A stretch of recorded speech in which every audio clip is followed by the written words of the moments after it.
When you think of Dutch food, what comes to mind? Maybe stroopwafels, or herring, or that simple, comforting stamppot. But there's a new flavour rising from these flatlands, one that's rewriting the recipe for the future.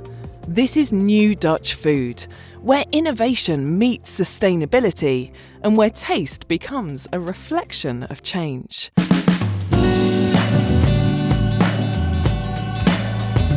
Welcome to Orange Horizons, a podcast for travellers to the Netherlands who want to experience more than just the obvious. I'm your host, Alix Perry, and today we'll explore how the Netherlands is reinventing the kitchen bite by bite. So, eet smakelijk, which, if you're wondering, means enjoy your meal. And if you can pronounce it, you've officially earned dessert.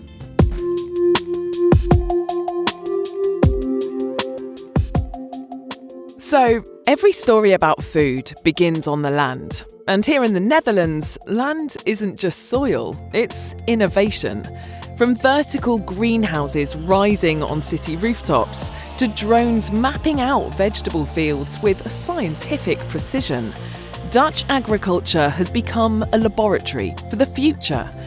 Farmers here experiment with smart irrigation, circular systems, and even data-driven soil sensors that tell them exactly when their crops need water. It's all part of the new Dutch movement, a mindset that connects technology, sustainability, and creativity. We really are moving toward fully autonomous systems. Check this out, for example. Here's a drone that can decide completely on its own when it's the right moment to take off. It looks at stuff like the weather and other air traffic before it goes to work. And the best part? The farmer can continue working the land and only has to make decisions based on information that has been processed by the drone system. Says drone expert Jan Wiersma about the use of drones on some Dutch agriculture. Another fine example is the number of food forests that are quietly growing across the country, around 300 of them in total. They look like small woodlands, but every tree and plant has been chosen for one purpose: to feed people. Apples, hazelnuts, berries, mushrooms, all thriving together, without pesticides or irrigation. At de Nieuwe Winkel in Nijmegen, which translates into the new shop, as a way of showing the future of cooking, chef Emil van der Stack turns those forest harvests into Michelin-starred dishes that are 100% plant-based. And according to Emil, it's not just dinner, it's a story of biodiversity told through taste. Botanical gastronomy is a term that's all about versatility, about literally everything the plant world can offer us. You know, the way vegan food was often explained in the past is that it's about what people can't eat. But here, it's all about everything people can eat. And look, we're just a small restaurant in Nijmegen. But can you imagine what would happen if talented chefs throughout the entire culinary world embraced this approach?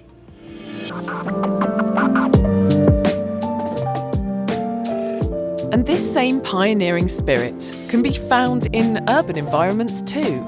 In cities like Almere and Rotterdam, startups grow seaweed, mushrooms and microgreens on former industrial sites, showing how the line between farm and city is slowly disappearing. So let's head north to the Wadden Islands, where the tide rolls in and out twice a day, and with it, one of the Netherlands' most fascinating ingredients: seaweed.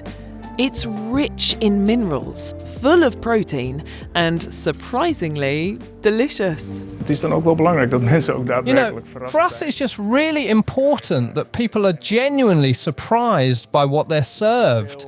And we try to achieve that by working hyper-local and use a lot of stuff from our own garden and from the island itself. For example, we've got an amazing sourdough bread from Tessel's Branding, a beautiful loaf served with farmhouse butter, marbled with herb oil, and then there's a tartar made from kombucha SCOBY, with a horseradish mousse, fermented vegetable juice and several salty coastal plants. And of course there's Tessel's lamb, which we prepare in some uniquely different ways. Chefs like Joram Timmerman at Atelier op Oost on Texel have turned it into the star of their dishes. One of his signatures, the briny bouquet, an edible ode to the island's ecosystem made from oyster leaf, samphire and sea fennel.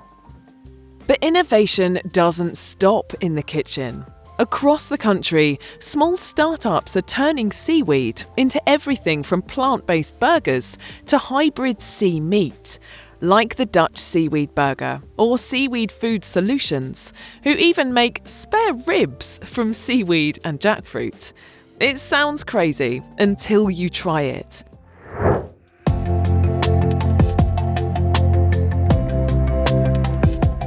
And this idea goes far beyond the coastline. In restaurants like Triptyque in Waterengen, chef Niven Koens takes the humble carrot, even the ones rejected by supermarkets, and transforms them into haute cuisine.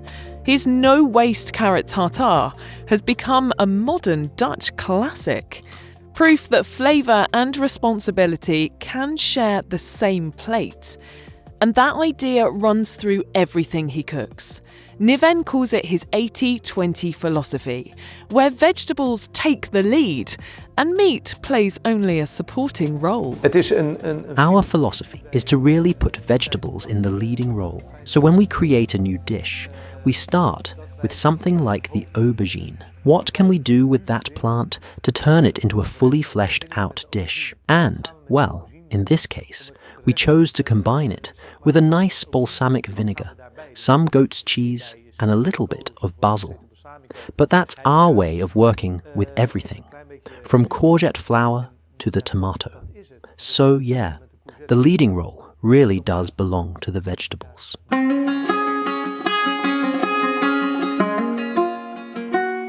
But innovation in Dutch food isn't just about technology or sustainability. It's also about diversity.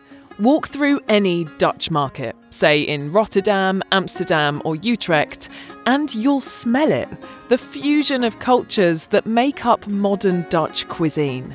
You'll find Indonesian nasi goreng, Suriname roti and even sushi made with Dutch herring. Because for centuries, this has been a trading nation, open, curious and full of influences. Chef Eric Bijkram, for example, explains how his family fusion food came to The Hague.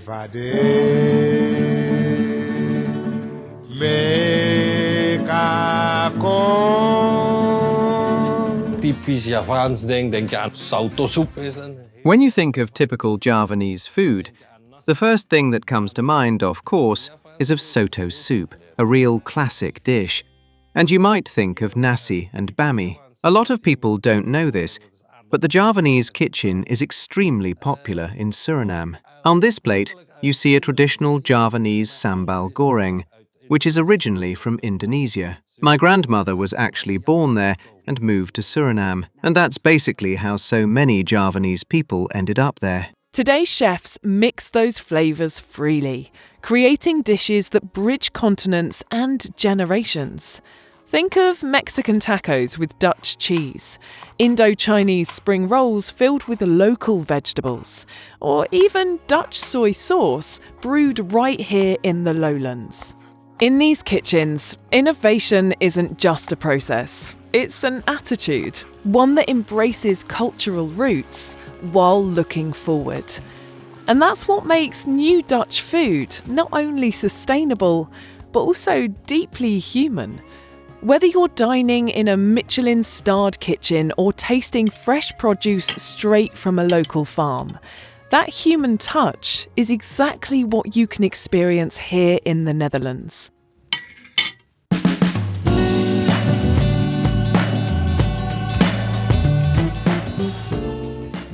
From seaweed farms to food forests, from circular restaurants to cultural kitchens, the Netherlands is redefining how the world eats.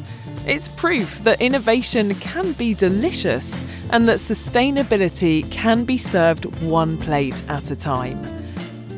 Now, are you hungry for more? Good, because next time we're taking you on a full tasting tour of the Netherlands. Expect food forests, seaside kitchens, and maybe one or two untranslatable Dutch dishes.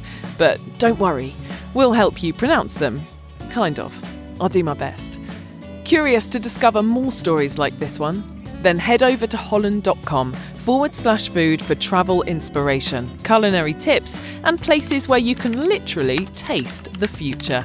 This episode of Orange Horizons was produced by Break the Wire Concepts on behalf of the Netherlands Board of Tourism and Conventions. Visual design by Le Bureau de l'Eau, research and editorial direction from Elmar Reckers and Gert de Gram.